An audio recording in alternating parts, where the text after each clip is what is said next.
Good morning mga ka-handsome, and for today's video, papakita ko po sa inyo Toyota Hiace. Pag nagse-service tayo, okay, i-check natin siyempre yung ilong, yung ilaw, yung wiper, everything, isina, pati cabin filter.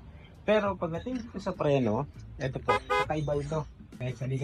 Hindi natin ma-check, mahirap i-check ang kapal ng preno nito dahil ito ay brake drum. Hindi ito katulad ng ordinary brake pad, sa labas makikita mo. Pero dito naka-cover kasi drum yan. So titingnan natin, okay? Tatanggalin mo yung window, itong inspection window na to.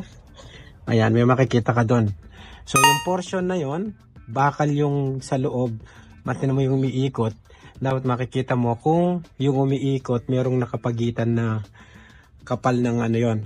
Kung ano yung natitira, yun yung kapal ng meat, sabi nila sa Australia, yung brake pad o brake shoe. So ito pa to siguro mga 3 mil pa to. Okay na pa yan. Huwag lang yung mag-metal to metal. So meron ding adjustment ito. Dapat yan ina-adjust. Okay? So yun yung isang tip natin for today kung paano mag-check ng brake shoe na hindi mo tatanggalin yung gulong.